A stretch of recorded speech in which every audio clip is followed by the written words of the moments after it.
Let's take a look at section 4.1. In section 4.1, we're going to be looking at probability distributions. We've already talked about two different types of data earlier in the class. We talked about continuous variables and discrete variables. As a reminder, a continuous random variable can assume any numerical value within an interval as a result of measuring the outcome of an experiment. And whenever we're dealing with continuous data, there's an uncountable number of outcomes. Okay. A discrete random variable can assume a specific integer value as a result of counting the outcome of an experiment. Okay. So if you can count on your fingers using whole numbers the total number of outputs that are possible that's finite, then that's what we mean by discrete data. So it's countable. On the other hand, if you can have like fractional values and measure to any level of precision, if there's an infinite number of values, then that's going to constitute for us a continuous random variable or continuous data. Okay. To give you some examples of each of these types, the number of days during the month in which it rained, that would be a whole number, so that's going to be discrete. The numbers of customers waiting in line at Walmart, and even the number of calls a telemarketer makes in one day, those would all be discrete random variables. Some example of continuous random variables would be the amount of rainfall in inches in a month, the amount of time spent waiting in line at Walmart, or the hours spent on sales calls. These would all be continuous random variables. Whether you're measuring things in inches, or let's say in minutes, seconds, hours, doesn't matter. You can always have a fraction of that amount or any like decimal level of that amount, and that's what's going to make those continuous random variables. We now come to the definition of a probability distribution. It's a very simple definition, but it's something you always want to keep in mind, and that is a probability distribution is two things. It's the listing of all possible outcomes of an experiment along with the probability of each of those outcomes. And whenever we list the probability, we want to list it almost as if it was like a relative frequency. We want it to be in decimal form. Okay. So it's the list of all the different outcomes along with the probability of each of those outcomes. A random variable itself is an outcome that takes on a numerical value as a result of an experiment. Let's look at an example of a probability distribution. Let's suppose we randomly select students from HGTC and ask them how many siblings that individual has. The table below is going to summarize the data. So we went out and let's suppose we asked 40 people. And these are the responses we get. There was 8 people that reported having 0 siblings. 17 people had 1 sibling. 11 people had 2 siblings. 3 people had 3 siblings, and then there was 1 person that had 4 siblings. Okay.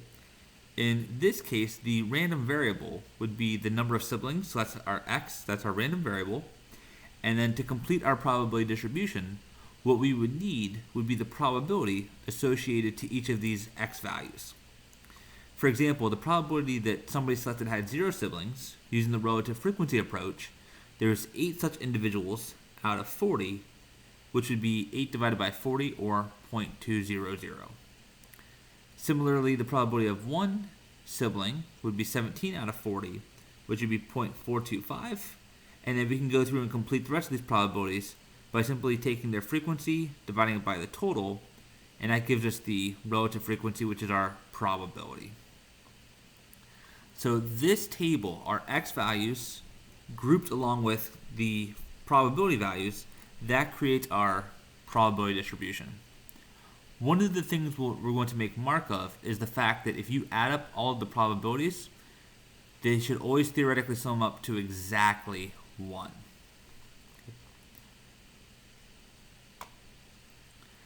From this table, we can now use it to kind of answer some other types of questions. For example, what would be the probability that somebody would have at least 3 siblings? The words at least 3 would mean 3 or more, and that would include these two outcomes. That would include the probability of having 3 siblings and also the probability of having 4 siblings. That would be 0.075 plus 0.025, which would be a probability of 0.100. if we wanted to calculate, let's say, the probability that somebody had fewer than 3 siblings, fewer than 3 means strictly less than 3. If they had strictly less than 3, then that would include the outcomes of 0, 1, and 2. So we would sum those 3 probabilities together, and we would get that the probability would be 0.900. Conversely, we might also spot that there's kind of a complement that's going on here between these two parts. The complement of fewer than 3, so if you do not have fewer than 3, then that must mean that you have at least 3 or 3 or more. So another way we could have found this bottom one was by doing 1 minus that previous answer, which also would have given us 0.900.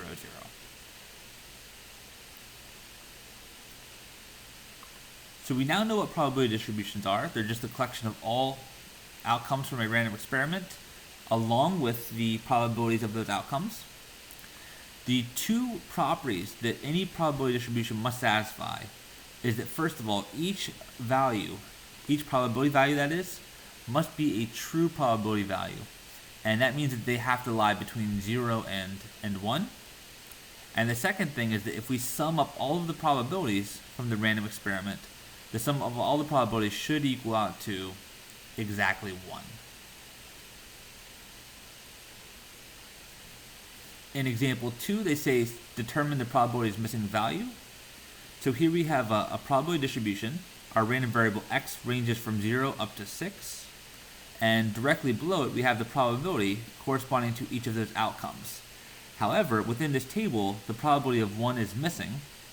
So we wanted to see if we could calculate that. So think of this as like your x or your unknown. From the above property, we know that if we add these all up, these all added up should total up to exactly 1. So we can go ahead and add them up, 0.05 plus our unknown plus 0.23 plus 0.008, They should equal to exactly 1. If we add these values up, we get 0.85. And then you just subtract that from both sides to find that the probability of 1 should be 0.15.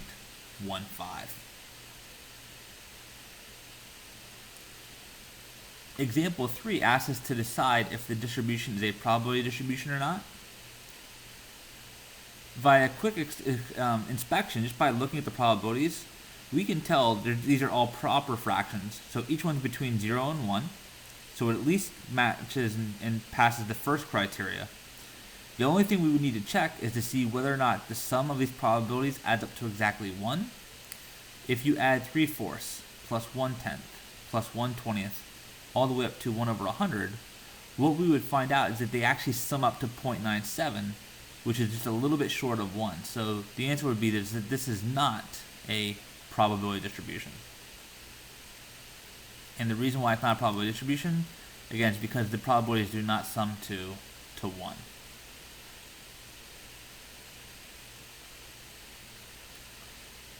Sometimes we can be given the probability distribution not necessarily in a table, but sometimes they'll show it as like a graph. Let's suppose in example 4, we our survey and ask people how many times they donate blood each year. The random variable x represents the number of donations. And let's use the histogram to find the probability that a randomly selected person donates more than once a year. More than once means it has to be strictly more than 1. And in this particular distribution, that would include the outcomes of 2, 3, 4, 5, and 6. If we add up those probabilities, 0.25 plus 0.01, add them all up, that would work out to be 0.45.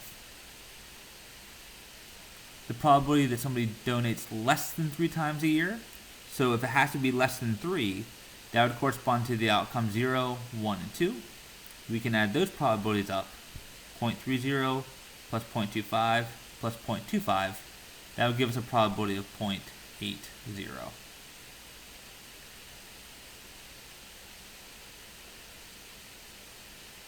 The next thing we're going to look at is the mean, variance, and standard deviation of a discrete random variable.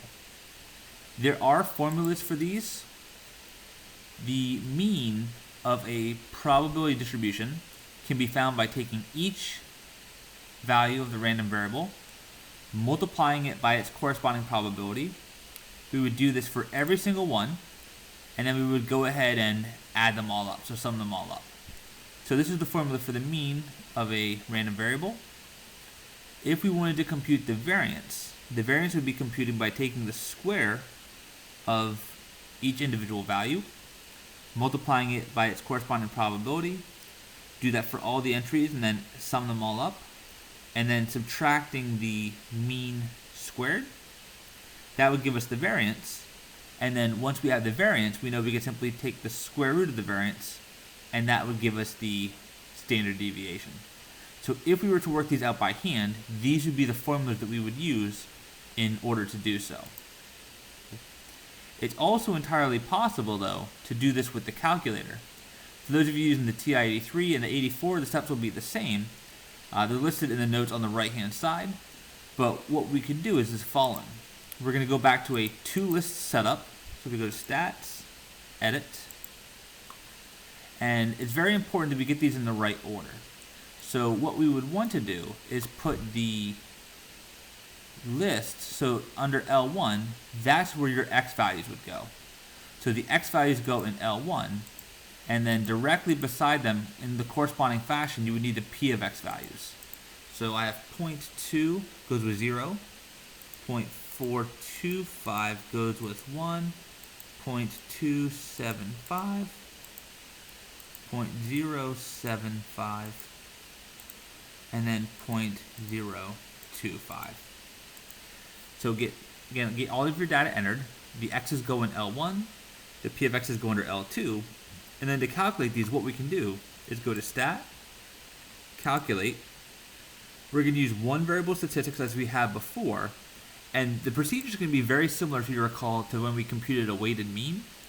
We want the list L1 to be our X values, and we're going to put the P of X values under the frequency list.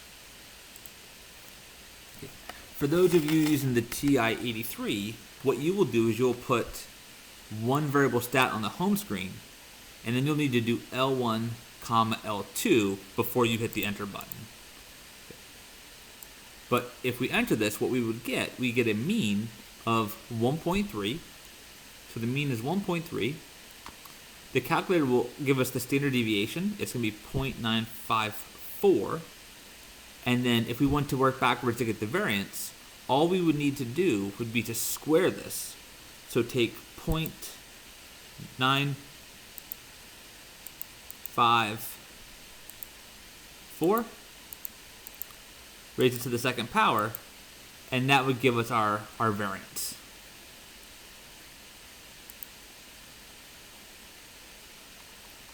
The interpretation of this, so the mean also has another name when it comes to a random variable, and it's what's called the expected value. The expected value is kind of the average you would expect if you were to, do a single trial of this experiment. So for example, if we pick one student out at random from this list, we could say on average about how many siblings would you expect them to have? And if we look at the table, we can clearly see that the majority of the siblings were between 1 and 2. More people had one sibling, some people had 2, compared to any other different outcome from our random experiment. So intuitively, it kind of makes sense that that the average, we would expect it to be somewhat close to 1, and that's what we get, about 1.30. So just be aware that we have a synonym in this case. The mean is the same thing as the expected value. It's the exact same number.